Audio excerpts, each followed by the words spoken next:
Let's do another example of factoring polynomials. And remember that the reason that we factor polynomials is so that we can solve for roots and for other intersection points. And we will learn that in order to solve for the roots of a polynomial, you will set it equal to 0. So set h of x equal to 0.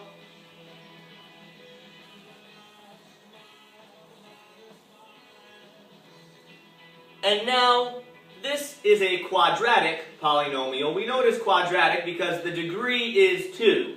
Degree refers to the highest exponent in the polynomial. So now we want to factor it, and we said look for a greatest common factor. So we're looking to see if there's something that we can do here where we can pull a factor outside and then rewrite the inside so that outside times inside equals h of x.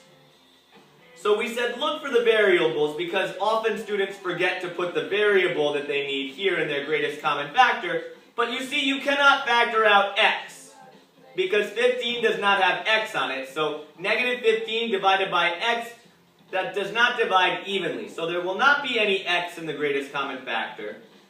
And here, what's worse is we cannot find any numbers that we can divide by evenly when we are using negative 10, negative 31, and negative 15 as the numbers that we are dividing. Because negative 31 does not divide evenly by any numbers except for 1 and negative 31.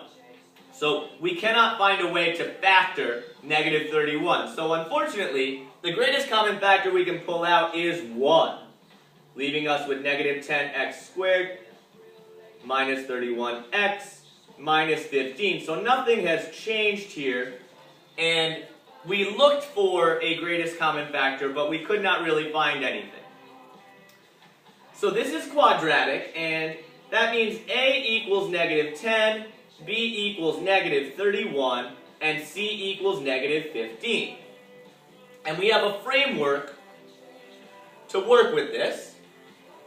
So we'll set up the x, and in the x we remind ourselves that we're looking for a times c in the numerator. We get there by multiplying. Be careful of the sign.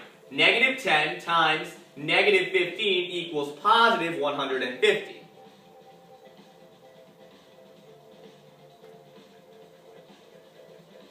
Sorry about the focus issue there.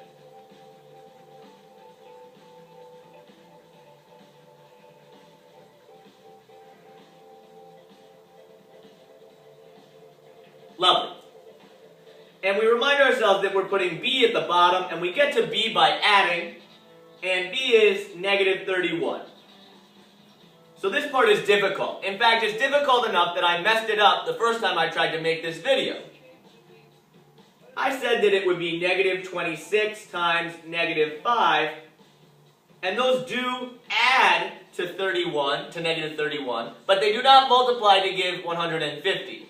What we actually need here is negative 25 times 6. Negative 6, excuse me. You must be very careful of the signs, and you can see it's easy to make a mistake. So do be careful as you go through the problem. So now we'll set up the box. And remember, we will have ax squared in the upper left. We will have c in the bottom right. Ax squared is negative 10x squared. C is negative 15. And now we have to go back for what to do with the b terms. And remember that they will go in as negative 25x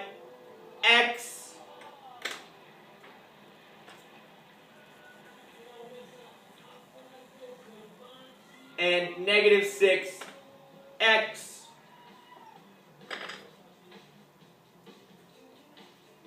And the reason that we are doing this is because the contents of our box are some product of two factors.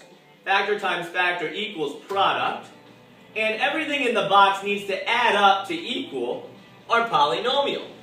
So we have negative 10x squared minus 6x minus 25 more x gets us to minus 31x, and then finally minus 15. So now cover the bottom row and look at the top row and see what is the greatest common factor in the top row. And we see, look at the variables, yes, we can divide by x. Now, how many x? Greatest common factor between negative 10 and negative 6 is negative 2. So negative 2x times something gets us to negative 10x squared. So it must be some x, and then negative 2 times 5 equals negative 10. Then negative 2x times something gets us to negative 6x. This is positive 3. Be careful of the sign and check it. Negative 2 times 3 is negative 6. X times 1 is x, negative 6x. Good. Now down on the bottom, 5x times something equals negative 25x. Be careful of the sign. Positive times negative gets us to negative. And this is nice because we do have a place where we can check to see if we've done this correctly. Negative 5 times positive 3 equals negative 15. So it does check. And now we have our factors. Now don't forget the greatest common factor. Look back up and you see, oh, well, the greatest common factor is just 1. So now we're saying 0 equals 1 times negative 2x minus 5 times 5x plus 3.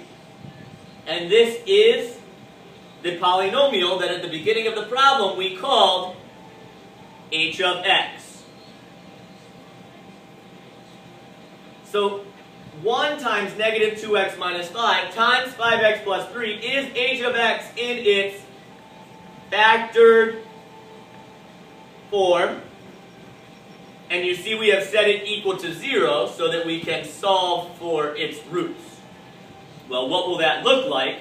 Well, we don't have too much to say about it right now, but we see that the a value is negative, which means we have a reflection over the x-axis. So somewhere we're going to end up with a quadratic that opens downward. This is the line y equals 0.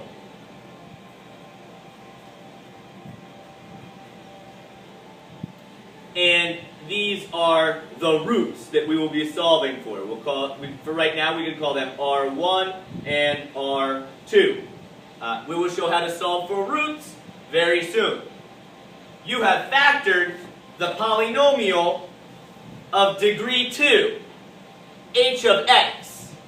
Polynomials of degree 2 are called quadratic.